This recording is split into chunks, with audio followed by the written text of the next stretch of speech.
조선야화를 찾아주셔서 감사합니다. 구독과 좋아요, 알림 설정 부탁드립니다. 오늘도 즐겁고 행복한 시간 되시기 바랍니다. 옛날 어느 한 마을에 구봉이라는 머슴이 살고 있었습니다. 구봉이는 허우대도 멀쩡하고 힘도 셌지만 어리숙하고 멍청하여 동네북 취급을 받고 있었습니다. 특히 운식이라는 아주 못된 건달이 구봉이를 집요하게 괴롭혔지요. 어이 구봉이, 오늘이 자네 세경 받는 날이지 않나? 그러면 이 몸에게 제깍제깍 와서 빚을 갚아야지. 어딜 그리 급하게 가셔? 이거는 안 돼요요. 빚은 저번에 다 갚았다고 했잖아요. 빚에는 엄연히 이자라는 것이 있구만. 이놈 자식이 원금만 갚았다고 뻔뻔하게 내빼려고 하네. 그래도 안 돼요. 이 돈이 없으면 난 이번 달에 어떻게 살란데요. 허참, 쓸데없이 힘 빼게 만드는 녀석이여. 하여간 또 우리 힘쓰게 만드는 거요? 운식이와 그 패거리들은 낄낄거리며 구봉이의 팔다리를 붙잡았습니다. 구봉이는 죽을 상을 지으며 두 눈을 꼭 감았지요. 이에 운식이는 도움닫기를 하더니 힘껏 구봉이의 복부에 주먹을 꽂았습니다. 어차, 한 대요. 두 대요. 아이고 찰지다. 이놈 자식은 하여간 손맛은 끝내준다니까. 아이고, 그만요요. 사람 잡겄네. 알겠으니 이거 풀어주셔요. 그러게 싸게 주면 구봉이도 좋고 나도 좋은 거 아니여?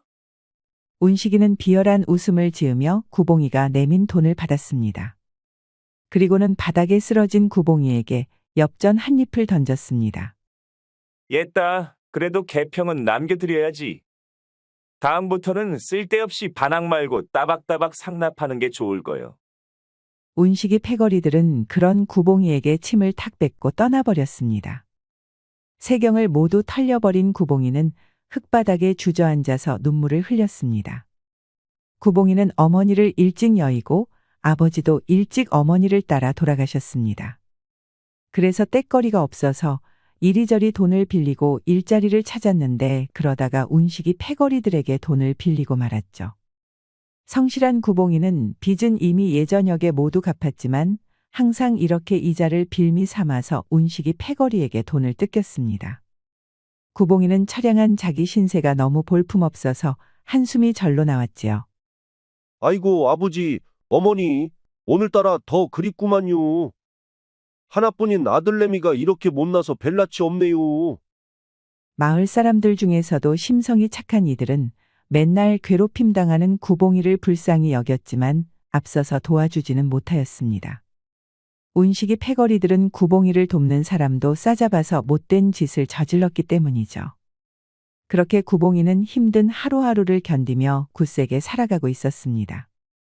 그런데 하루는 구봉이가 집에 가던 길에 한 거지 노인이 구걸을 하고 있는 것을 발견했습니다. 등이 굽고 백발이 무성한 노인은 딱 봐도 며칠은 굶어 보였죠. 구봉이는 생전 아버지가 떠올라서 차마 노인을 내버려 두고 갈 수가 없었습니다. 이봐요. 내 가진 게 얼마 없지만 알감자는 몇 알 있는데 좀 드실라오. 거참 마음씨 좋은 청년이구만. 네 안 그래도 3일 밤낮을 굶어서 허기가 져 있었지. 잘 먹겠네. 거지 노인은 굽실거리며 구봉이의 알감자를 받아서 그 자리에서 모두 먹어치웠습니다. 그 모습을 보고 있자니 마음이 애잔하여 코끝이 찡했습니다. 그런데 그때 마침 운식이 패거리가 골목길에서 모습을 드러냈습니다. 이복의 구봉이? 어딜 그리 싸돌아다니는 겐가? 아주 돈 안 갚으려고 이리저리 잘도 숨어 다니더만. 이번에는 정말 안 돼요요. 저 이러다가는 진짜 굶어 죽는단 말이오. 뭔 엄살을 그리 피나? 자네 몸집을 보건대 아주 잘 먹고 다니는 것 같구만. 슬금슬금 도망가지 말고 이리로 좀 와보게. 운식이 패거리는 어느새 앞뒤로 길을 막고 구봉이를 에워싸고 있었습니다. 구봉이는 울먹이면서 도움을 요청할 사람을 찾았습니다. 하지만 곁에는 거지 노인밖에 없었지요. 하물며 아무리 그래도 거지 노인에게 도와달라고 할 수는 없었습니다. 이복에 저놈들이 지금 왜 저러는 겐가? 돈을 한번 빌려서 다 갚았는데요. 항상 대도하는 구실을 붙여가면서 저를 이렇게 못 살게 굴어요. 노인장도 괜히 휘말리지 마시고 어서 가보셔요. 저야 매만 좀 맞으면 되니께는. 구봉이가 말하자 거지노인은 돌연 두 눈을 부릅떴습니다. 그리고는 자리에서 벌떡 일어났지요. 야 이놈들아. 세상이 아무리 어지러워도 순박하고 힘없는 이들을 이리 괴롭혀서는 아니 되느니라. 아이구야, 우리 구봉이가 어디서 장군을 모셔왔구만. 그래 영감, 그러면 그 짚고 있는 지팡이로 우릴 혼내줄 생각인가? 허, 내 놈들 눈에는 이게 그냥 지팡이로 보이느냐. 노인은 그러면서 순간 지팡이의 손잡이를 잡고 쭉 잡아당겼습니다. 그러자 그 안에서 날카로운 검이 뽑히는 것 아닙니까? 이를 지켜보던 운식이 패거리는 순간 당황해서 그 자리에서 굳어버렸습니다. 구봉이도 그 모습을 보고 있자니 그대로 얼어버렸습니다. 이 몸 윤상필, 한때 우윤검이라 불리던 자. 무의미한 살생에 질려 검을 놓고 은둔한 지 10년이 지났거늘. 결국 내 놈들의 역겨운 쓰레기 짓에 다시 한번 살개를 깨게 되는구나. 이놈들, 병장기가 있으면 맞서고 다리가 있으면 달아나거라. 설령 그런다 해도 오늘은 아무도 살아남지 못하리. 윤상필이라 불린 거지 노인은 섬뜩한 살기를 내뿜으며 검을 들이웠습니다. 그 기세가 어찌나 살벌한지 히덕거리며 구봉이의 돈을 뜯으려던 운식이 패거리는 거의 오줌을 지릴 뻔했지요. 운식이도 겁에 질려서 침을 꼴깍 삼키며 말을 더듬었습니다. 아이구야, 노인네야. 우리는 머릿수가 10명이나 된다고. 우윤검이고 우유검이고 뭐고 하나도 겁 안 나니까. 지금이라도 사과하면 내 노인네는 얌전히 보내드리리다. 진정 겁이 나지 않는 사나이라면 행동으로 보이는 법. 내 놈이 먼저 덤빌 테냐. 운식이는 써슬퍼런 윤노인의 기세에 벌써부터 다리를 벌벌벌 떨었습니다. 정말 윤노인의 말대로 은둔고수라면 섣불리 덤볐다가는 다진 고기가 될 수 있기 때문입니다. 됐수다. 거참 별거도 아닌 일로 날리구만. 야 이놈들아. 가자. 기세에 짓눌린 운식이는 결국 패거리를 데리고 빠져나갔습니다. 윤노인은 꽁지가 빠져라 도망가는 운식이를 한동안 노려보다가 콧방귀를 뀌며 검을 납도하였습니다. 그러자 다시 영락없는 지팡이로 바뀌었습니다. 아직도 저런 건달들이 선량한 백성들을 못 살게 굴다니. 민도가 땅에 떨어졌구나. 이럴 수가. 제가 무사님을 몰라 배웠어네요. 저는 꼼짝없이 거지인 줄 알았구만요. 한때 검계로 활동한 적이 있었지만 이미 옛날 일일세. 감사해요, 무사님. 아이고, 저 구봉이가 정말 큰 은혜를 입었구만요. 이복에 내 주제 넘게 한마디 하겠네. 어찌 사내가 되어 저런 인간보다 못한 놈들에게 굽실거리면서 사는 겐가. 보아하니 사지 멀쩡하여 저런 무례배 한두 놈쯤은 거뜬히 상대할 수 있을 것처럼 보이는데. 윤노인은 한심한 구봉이의 행태에 쓴소리를 하였습니다. 이에 구봉이는 부끄러운 나머지 머리를 극적이며 말꼬리를 흐렸죠. 제 평생 사람한테 화 한 번 내본 적 없는 성미인지라 영 싸움은 재주가 없어요. 자고로 싸움에서는 기세가 판할 이상은 되지. 그런 유약한 태도로는 평생 남에게 굽실거리기만 할 걸세. 윤노인이 엄하게 구봉이를 혼냈습니다. 그러자 구봉이는 입을 앙다물고 고개를 떨궜습니다. 윤노인의 말이 맞았습니다. 싸움을 피하고 머리만 조아리면 평생 이렇게 패배자 같은 삶을 살아야 할 것이 분명했습니다. 윤노인의 말에 구봉이는 깊이 뉘우쳤지요. 자고로 사내라면 그릇된 일에 올바른 분노를 터뜨릴 수 있어야 하는데 말입니다. 구봉이는 그러자 무릎을 땅바닥에 털썩 꿇고 머리를 박았습니다. 무사님, 저 구봉이 일생일대의 소원을 빌겠어요. 부디 무술을 알려주셔요. 어허, 나는 검에서 손을 뗀 지 오래일세. 더 이상 피를 보고 싶은 마음이 없어. 제가 무사님이 이 마을에 있는 동안에는 먹을 것, 잠잘 곳 모두 책임지겠어요. 이제 저 온식이 패거리 놈들에게 세경을 바치지 않아도 되니 충분하겠구먼요. 그러니 제발 무술을 알려주셔요. 구봉이의 간곡한 부탁에 윤노인은 잠시 고민하였습니다. 그리고 고개를 끄덕였죠. 구봉이는 그런 모습에 환하게 웃으며 제자리에서 덩실덩실 춤을 추었습니다. 그날부터 구봉이는 윤노인을 집으로 데려와서 아주 상전 모시듯 접대하였습니다. 밥이면 밥, 술이면 술, 음식이면 음식, 무엇이든 달라는 대로 대접하였지요. 하지만 구봉이는 사실 모르고 있던 은밀한 비밀이 있었습니다. 바로 윤노인은 과거에 검계였던 적도, 무사였던 적도, 심지어 검을 사용해 본 적도 없는 사기꾼이라는 것입니다. 사실 이 사기꾼 윤노인이 마을에서 거지 행세를 한 이유는 마을 지주인 김대감의 재산을 훔치기 위한 것이었죠. 그러기 위해 정보를 모으던 차에 답답한 구봉이를 보고 마지못하여 도와줬을 뿐이었습니다. 하지만 우리 착한 구봉이는 이 사실을 알 리가 없었죠. 그저 매일 극진히 윤노인을 대접하면 무술을 배울 수 있을 것이라고 행복한 상상의 나래를 펼치고 있었습니다. 윤노인은 그런 구봉이에게 쓸데없는 체력 훈련만 주구장창 시켰습니다. 아무렴 무술이고 검술이고 쥐뿔도 모르는데 무얼 가르치겠습니까? 그럼에도 윤노인은 아주 시치미를 뚝 떼고 무술고수인양 구봉이에게 가르쳤습니다. 모든 무술의 근간은 체력이다.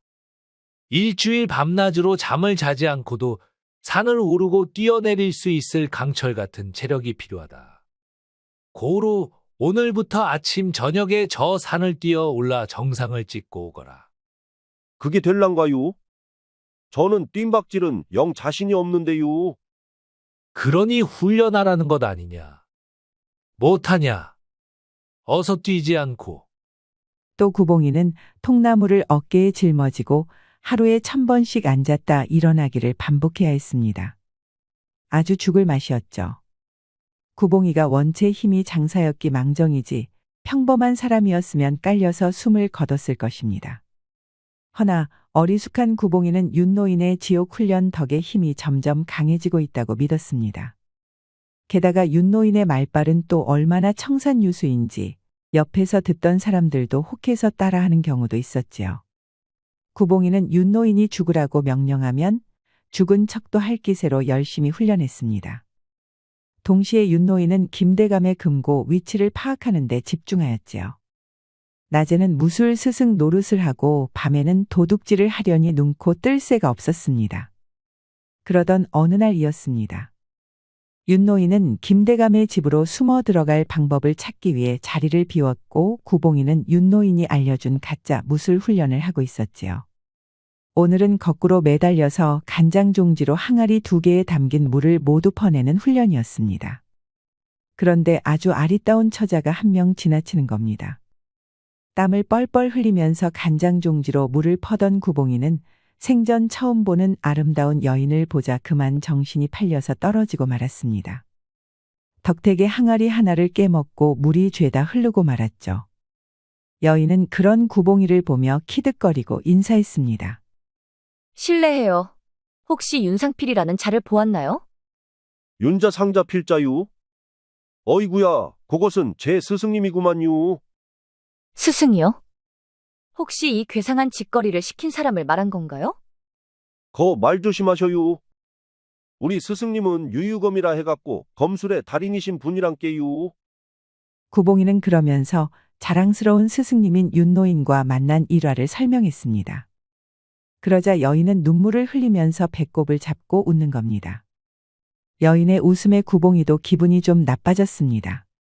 그 스승님이라는 분은 검술 고수가 아니에요. 어허, 아무리 선녀처럼 아리따운 처자여도 스승님을 욕보이면 저도 가만히 못 있어요. 어머, 그러면 거기 간장 종지로 퍼올린 물로 저를 혼내주실 생각인가요? 아무렴 저도 흠뻑 젖으면 곤란하기는 하겠네요. 한이의 말에 구봉이는 정말로 간장 종지로 물을 가득 퍼서 들어올렸습니다. 한이는 그 모습에 또 다시 까르륵 간드러지게 웃음을 터뜨렸지요. 그렇게 웃는 한이의 모습이 너무 아름다워서 구봉이도 어느새 화가 풀려버렸습니다.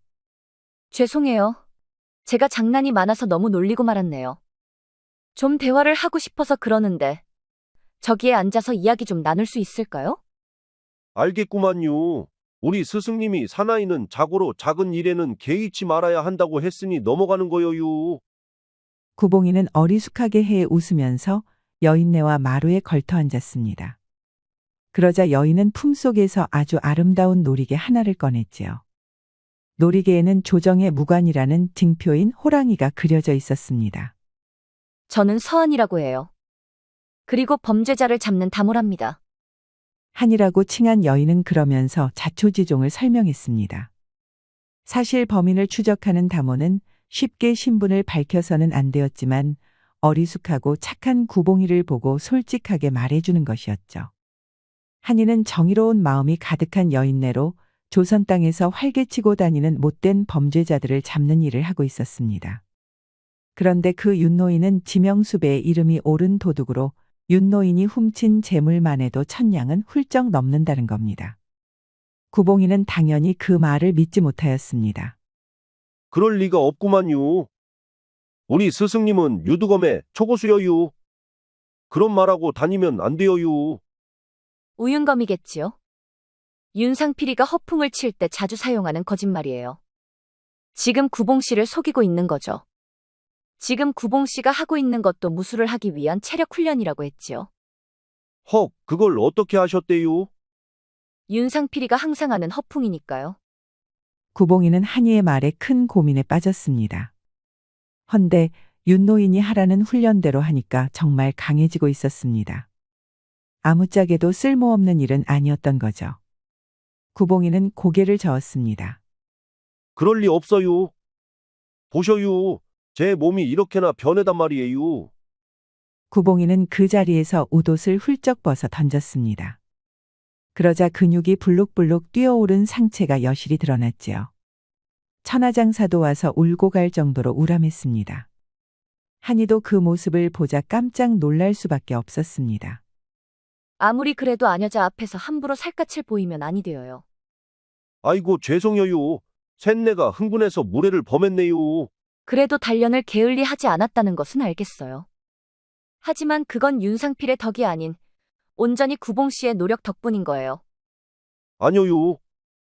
저는 스승님이 아니었으면 이렇게 죽자 살자 훈련을 할 생각도 하지 못했을 거예요. 그러니 저희 스승님을 너무 나쁘게 매도하지 말아줘요. 한이는 구봉이의 착한 심성과 올곧은 신념에 심장이 두근거렸습니다. 반평생 못된 범죄자들과 악독한 무례배들만 보아왔던 한이에게는 큰 충격이었지요. 어쩜 이렇게 선량한 사람이 있을까 싶었습니다. 그래요. 하지만 조만간 이 작자가 큰일을 저지를 건데 그 현장을 제가 덮칠 거예요. 그때가 되면 제가 구봉 씨를 다시 찾아올게요. 그러면 제가 거짓말한 것이 아니라고 알게 될 테니까. 한이는 그렇게 말하고 자리에서 일어났습니다. 구봉이는 한이가 나가자 다시 훈련에 힘썼지요. 오늘은 간장종지로 물을 모두 퍼나르고 산에서 가져온 바위를 쳐서 깨트려 했습니다. 그것이 설령 1년이고 10년이 걸려도 말이죠. 그 사이 윤노인은 김대감댁의 머슴들이 떠드는 이야기를 엿들으며 정보를 모으고 있었습니다. 그거 들었어?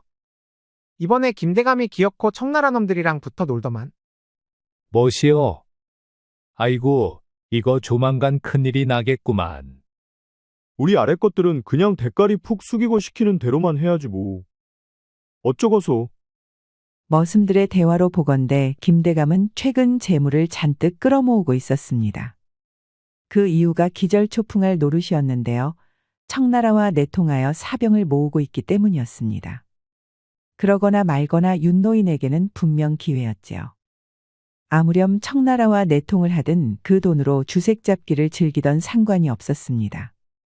윤노인이 슬쩍해도 뒤탈이 없을 더러운 돈이라는 사실이 중요한 것이지요.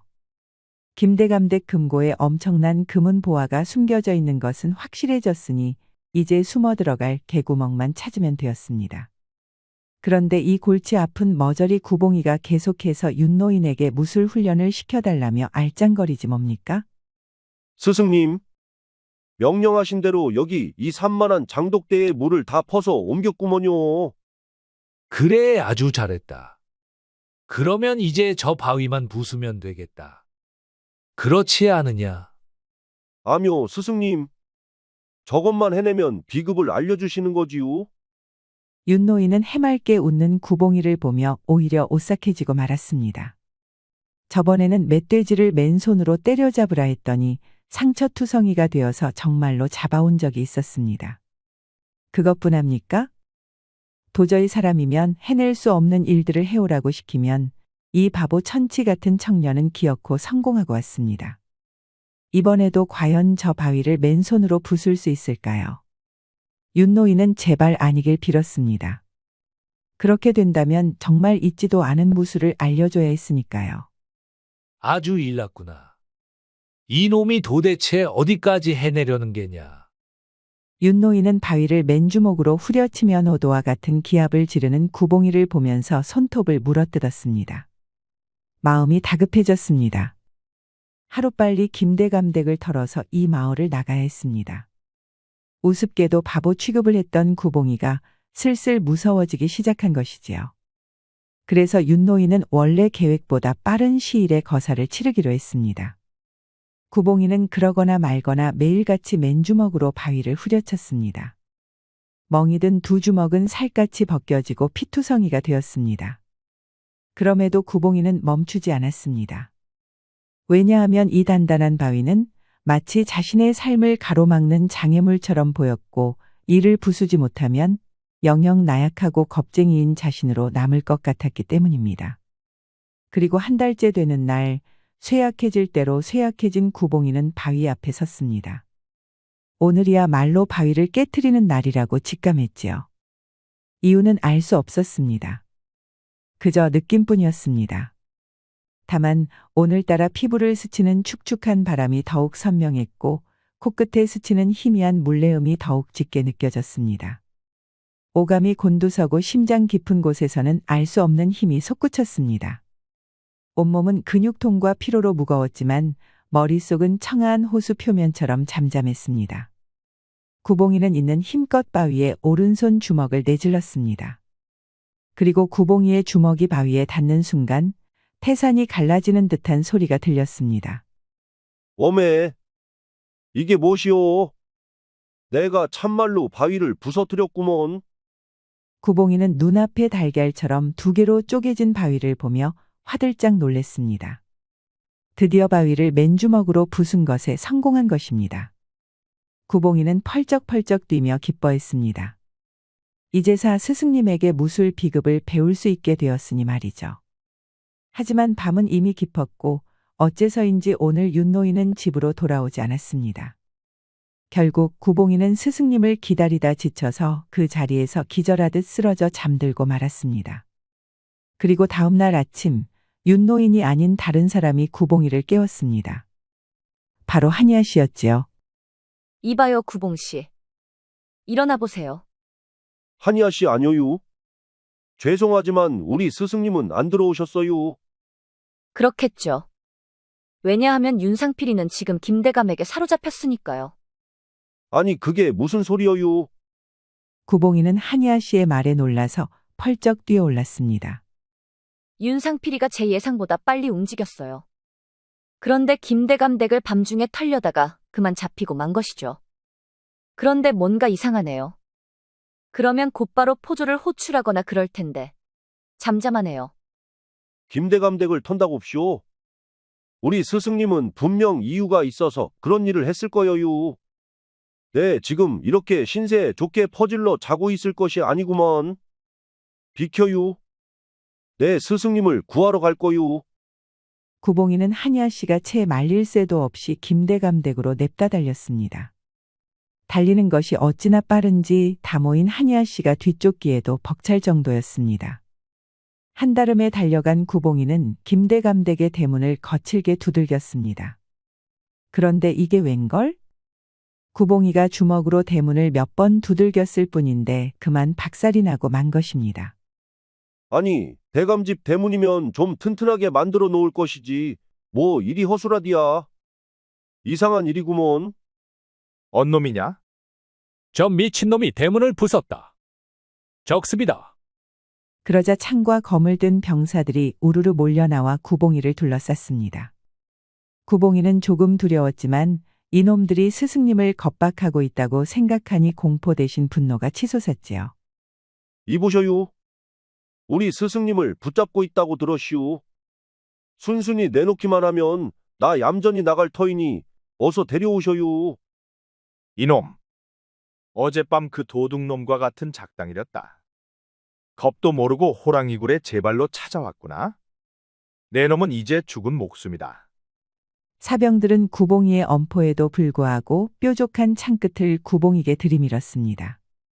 이에 구봉이는 창목을 붙잡아서 번쩍 들었습니다. 그러자 창을 두 손으로 쥐고 있던 사병의 두 발이 공중에 붕 뜨지 뭡니까? 공중에 매달린 사병은 비명만 지르며 버둥거렸습니다. 뭐가 이리 가벼워요? 거 좋은 집에서 사는디 밥이라도 좀 든든히 자셔야겠시오. 구봉이는 그런 사병의 모습을 보며 껄껄 웃었습니다. 이에 다른 병사들은 구봉이가 보통 녀석이 아니라는 것을 직감했습니다. 하여 곧바로 검과 창을 구봉이에게 휘둘렀습니다. 그러나 구봉이는 그런 병사들의 움직임이 너무 느려서 하품이 나올 지경이었습니다. 살살 던질 테니께 잘 받으셔요. 구봉이는 들어 올린 사병을 붕 휘둘러 내던졌습니다. 매달려 있던 병사는 창을 놓치고 튕겨져 나갔고 다른 병사들과 부딪혀 나동그라졌죠. 동시에 구봉이는 그런 병사들에게 날래게 달려들어 주먹과 발차기를 날렸습니다. 주먹 한 방에 사병 두 놈이 맞아 나가 떨어졌고 발길질이 한 방에는 넛된 놈이 맞아 엉덩방아를 찧었지요. 귀신 같은 힘과 속도에 사병들은 이윽고 비명을 지르며 도망치기에 바빴습니다. 귀신이다. 이놈은 사람이 아니야? 흠씬 두들겨 맞은 사병들이 빗방울 피하는 개미처럼 흩어지자 구봉이는 여유롭게 김대감 집을 돌아다니며 윤노인을 찾았습니다. 그리고 곡광에 갇혀있는 윤노인을 발견할 수 있었지요. 갖은 고초를 당한 윤노인은 상상도 못했던 인물이 나타나자 어안이 벙벙했습니다. 아니, 구봉이 아니냐? 내가 여길 어떻게? 아이고, 우리 스승님 얼굴 상한 거 좀 보게. 어서 여기서 나가요.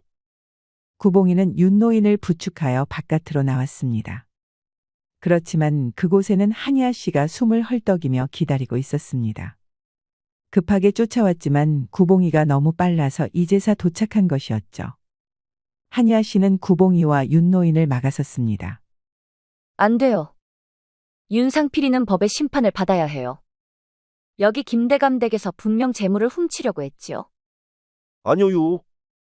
우리 스승님은 그런 사람이 아니요. 그렇소.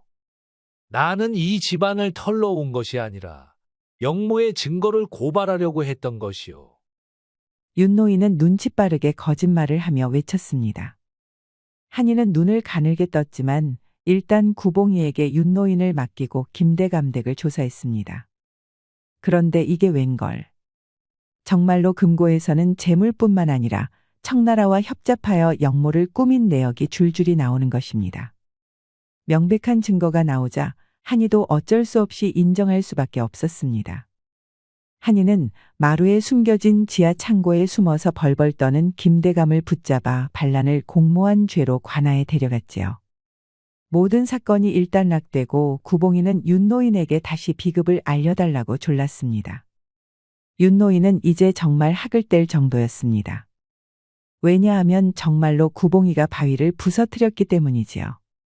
사실 지금까지 내게 알려주었던 모든 훈련에는 바로 그 비급 조식이 섞여 있었다. 기억하느냐? 김대감의 사병들을 물리칠 때 내가 무의식적으로 배운 기술을 써먹었지 않았느냐? 그러고 보니 그렇네요. 역시 스승님은 초절정 고수였던 것이 맞았어요. 구봉이는 어리숙하게도 또다시 윤노인의 거짓말에 속아 넘어갔지요. 하지만 한이는 그런 구봉이가 영 싫지만은 않았습니다. 아무렴 100여 명에 가까운 병사들을 맨손으로 제압한 데다 올바른 일이라 믿으면 굳세게 밀고 나가는 남자다움을 가진 구봉이가 멋져 보이지 않을 수 없었습니다. 구봉 씨, 이번 사건을 해결하는데 많은 도움을 받았어요. 그 답례로 한상 크게 대접하고 싶은데 제가 묶는 주막에 오시지 않을래요? 제가 한 게 뭐가 있겠시오. 그래도 주는 떡을 마다할 만큼 제가 천치는 아니오요. 구봉이는 좋다고 하니가 권유하는 술을 연거푸 들이켰는데 워낙 오랜만에 술을 마시는지라 그만 고주망태가 되어 잠들고 말았습니다. 한이는 그런 구봉이가 과연 자는데도 깨어있을 때만큼 튼실한지 냅다 확인하였지요. 이에 한이는 구봉이 같은 남자를 놓쳐서는 안 되겠다 싶어 그 애가 지나기 전에 냅다 혼약을 맺어버렸답니다. 구봉이는 혼례날에 스승님을 초대했지만 윤노인은 자취를 감추고 사라져버렸습니다. 그러나 구봉이는 더 이상 스승님이 필요가 없었습니다. 어여쁘고 현명한 아내인 한이를 맞이하였으니 앞으로 남은 인생은 꽃길만 남았거든요. 옛말에 100가지 꾀도 한 가지 정직만 못하다라는 말이 있습니다. 구봉이 같이 선한 마음을 간직하고 있다면 제 아무리 악독한 자들이 속여 먹으려고 해도 결국 못 당해내겠지요. 우리 모두 구봉이처럼 심지 굳고 올곧은 마음을 가져야겠습니다. 우리 이야기가 여러분들에게 조금이나마 재미를 선사할 수 있기를 바랍니다. 다른 재미있는 영상도 많으니 즐겁게 봐주세요. 그럼 여러분 모두 행복하고 즐거운 시간 되세요.